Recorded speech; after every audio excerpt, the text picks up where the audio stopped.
29મી ડિસેમ્બરે બગદાણામાં બનેલી ઘટનાને લઈને સૌથી મોટા સમાચાર હાલ સામે આવી રહ્યા છે।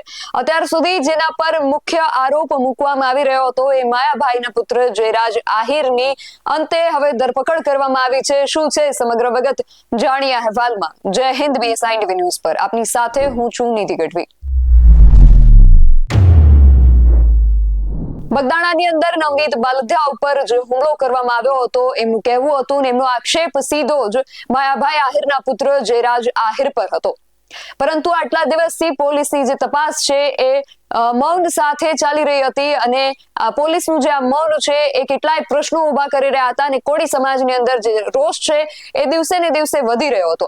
આ પહેલા પણ એક વખત SIT દ્વારા જયરાજ આહિરને સમન્સ પાઠવવામાં આવ્યો હતો, ત્યારે પણ 3.5 કલાકની પૂછપરછ કરવામાં આવી હતી અને આજે ફરી એકવાર SIT દ્વારા જયરાજ આહિરને સમન્સ તો પાઠવવામાં આવ્યો, પરંતુ 2 કલાકની કડક પૂછપરછ બાદ હવે અંતે જયરાજ આહિરની આ કેસની અંદર ધરપકડ કરવામાં આવી છે।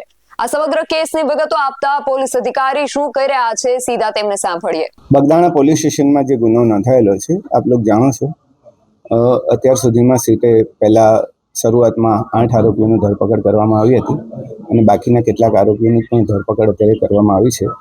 આ તમામના નિવેદનો, સંયોગિત સાક્ષીઓના નિવેદનો, કોલ ડિટેલ્સ અને તમામના આધારે જયરાજ આહિરને પણ 3 દિવસ પહેલાં અહીંયા બોલાવવામાં આવેલા હતા IG કચેરીએ।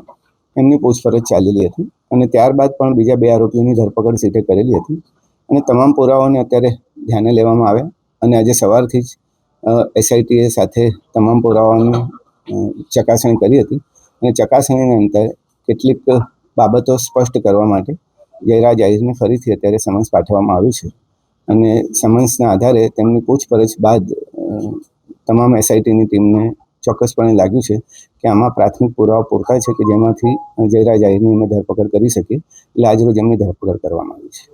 કેવા પ્રકારના પુરાવા જયરાજ આહિર વિરુદ્ધ મળ્યા છે જેને લઈને ધરપકડ કરાઈ છે?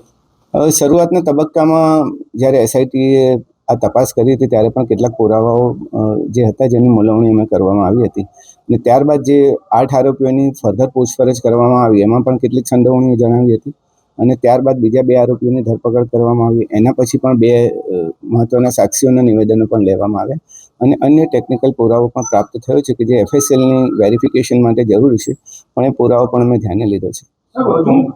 જયરાજ આહિરનો સાહેબ આમાં રોલ શું છે?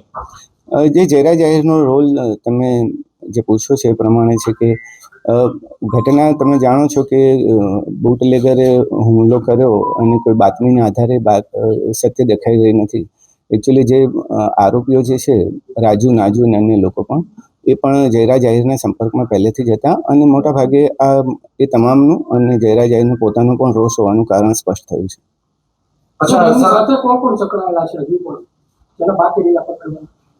અત્યાર સુધીમાં મોટાભાગના આરોપીઓની ધરપકડ કરી લીધી છે। ટેકનિકલ ડિટેલ્સના આધારે પણ શક્ય છે કે કેટલાક આરોપીઓ હજુ મળી શકે અથવા તેમના પુરાવા અમારે વેરીફાઈ કરવા પડશે। સર, તત્કાલીન PI DV ડાંગરનો શું આમાં બેદરકારી ભર્યો રોલ છે? એ હજી અંતરંગ વિષય છે, આંતરિક વિષય છે। અમે તપાસ કરી રહ્યા છીએ કે ખરેખર શું થયું હતું એ વખતે। હાલ પૂરતું અમારું ફોકસ ઇન્વેસ્ટિગેશન પર હતું। ઓલરેડી જે આપણે કલમો દાખલ કરી છે 120B પણ દાખલ કરી છે, 307 પણ જૂની કલમો જે દાખલ કરી છે આપણે એ મુજબનો ગુનો દાખલ કરવામાં આવ્યો છે।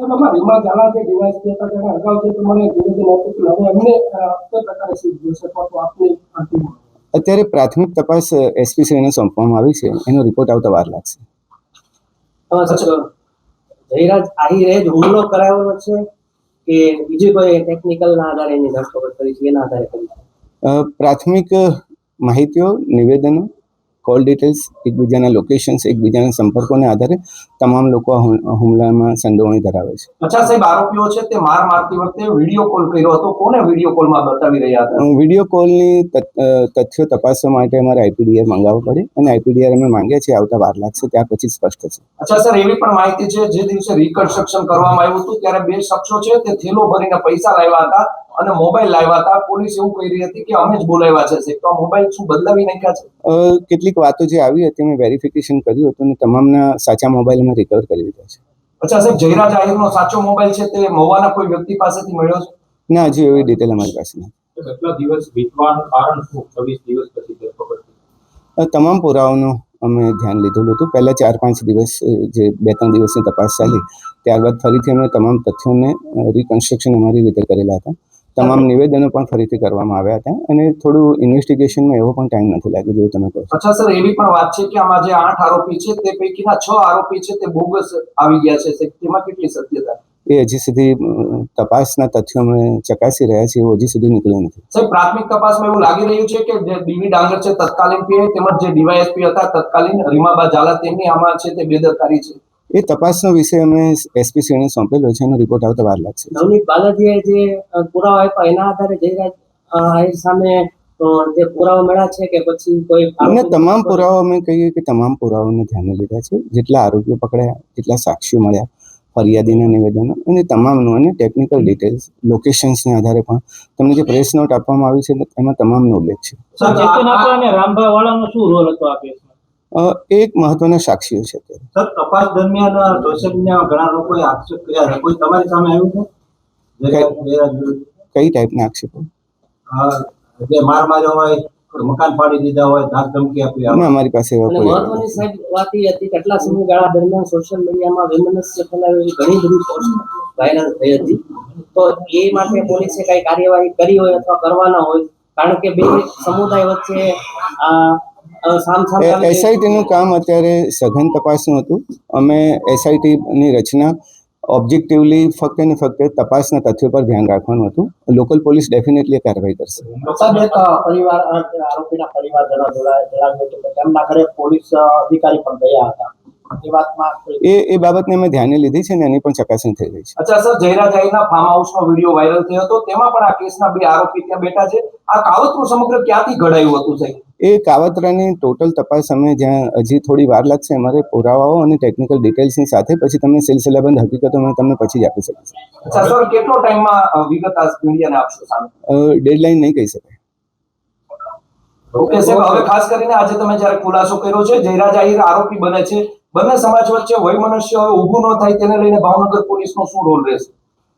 જો ન્યાયિક તપાસ અમે કરી રહ્યા છીએ, એસઆઈટીએ ન્યાયિક તપાસ કરી છે, તમામ પુરાવો પણ ધ્યાને લીધા છે. આક્ષેપો પ્રતિ આક્ષેપો તો થતા રહે છે, પરંતુ હજી સુધી એવું કોઈ વૈમનસ્ય ઊભું થાય એવું જણાયેલું નથી. અને છતાં પણ આ પ્રકારનું થાય તો અમારી અપીલ છે કે આ પ્રમાણે સોશિયલ મીડિયાનો ગેરઉપયોગ કેટલાક લોકો ના કરે. સર, એવી પણ આજ સવારથી ચર્ચા ચાલી રહી છે, કોળી સમાજ છે તે 1 તારીખે મહાસંમેલન બોલાવે છે, જેને લઈને આજે એસઆઈટીને સરકાર દ્વારા આદેશ આપવામાં આવ્યા છે કે જયરાજ આહિર સામે પૂરતા પુરાવા હોય તો તેની ધરપકડ કરવી. મેં પહેલા જ જણાવ્યું કે એસઆઈટીનું કામ સઘન તપાસનું હતું, ઓબ્જેક્ટિવિટી તપાસમાં રહી એના માટે અમે કામ કરતા હતા. અને એટલા જ માટે લોકલ પોલીસની સામાજિક પરિસ્થિતિનું આકલન કરી એમને ફ્રી રાખવામાં આવી હતી અને અમારા તપાસના તથ્યો પર અમારું આધારિત હતું. એટલે બાહ્ય પરિબળો અથવા બાહ્ય વાતાવરણની એસઆઈટીની તપાસ પર કોઈ અસર નથી. સર, કેટલા ડિજિટલ પુરાવા, સંયોગિક પુરાવા અત્યાર સુધીમાં જે 18 દિવસ આજે થયા છે એસઆઈટીની નિમણૂક થઈ તેમાં સામે આવ્યા છે? સીડીઆર અમે બધા મોબાઈલને પ્રાપ્ત કર્યા છે. તમામ આરોપીઓના, મોટાભાગના આરોપીઓને એક સિવાયના તમામ આરોપીઓના મોબાઈલ પણ પ્રાપ્ત કર્યા છે. કેટલાક રેકોર્ડ પણ મેળવ્યા છે અને આઈપીડીઆર પણ મંગાવ્યા છે. આ ઘટના દરમિયાન પોલીસ ઉપર પણ રાજકીય પ્રેશર હતું ખરી? મેં પહેલાં પણ કહ્યું આ જ પ્રશ્નનો જવાબ કે એસઆઈટીની તપાસ એ ઓબ્જેક્ટિવલી કરવા માટે એસઆઈટીની રચના કરવામાં આવી હતી. એટલે કોઈ પણ પ્રકારના બાહ્ય પરિબળો અથવા તો બાહ્ય વાતાવરણની અસર એસઆઈટી પર એટલા માટે ના થાય કે ઓબ્જેક્ટિવિટી ફક્ત તથ્યો અને જે હકીકતોને પુરાવાને ધ્યાને લઈને જ કરવામાં આવી છે. જયરાજને ત્યારે કોર્ટમાં રજૂ કરવામાં આવશે? એ હવે ડિસિઝન લઈશું. પહેલી વાર જ્યારે જયરાજ આહિરને બોલાવવામાં આવ્યા એ પછી અને બીજી વાર, પહેલી વારમાં એમાં કયા પુરાવા ઓછા પડ્યા અને બીજી વાર બોલાવવામાં આવી ગયા? જો તપાસ એક સતત ચાલતી પ્રક્રિયા છે. પહેલા ક્યારે પુરાવા મળે અને પછી ક્યારે પુરાવા મળે એ પ્રશ્ન જ સ્થાને છે. સતત ચાલતી પ્રક્રિયામાં જ્યારે ઇન્વેસ્ટિગેટિંગ ઓફિસરને લાગે કે પૂરતા પુરાવાઓ છે ત્યારે ડેફિનેટલી કાર્ય કરશે. હવે આ તપાસ પૂર્ણ થશે કે પછી આગળ ચાલશે? જુઓ જ. મહત્વનો પુરાવો ટેકનિકલ સોર્સ છે કે પછી આરોપી પકડાય એના પછી? મને એવું લાગે છે કે લગભગ મેં બધું આપી દીધું છે. તમે એકવાર જ્યારે પ્રેસ નોટ વાંચો તો ઘણા બધા પ્રશ્નોના ઉત્તર તમને મળી શકશે. તો આ સમગ્ર વિષયને લઈને તમારું શું માનવું છે અમને કમેન્ટ કરીને ચોક્કસથી જણાવજો. આવા જ વધુ અહેવાલો સાથે મળતા રહીશું. તમે મારી યુટ્યુબ ચેનલને સબસ્ક્રાઇબ કરવાનું અને એમની ફેસબુક અને ઇન્સ્ટાગ્રામ પર ફોલો કરવાનું ભૂલશો નહીં. બાકી નવી અપડેટ્સ માટે આપ જોતા રહો BSI ટીવી ન્યૂઝ. નમસ્કાર.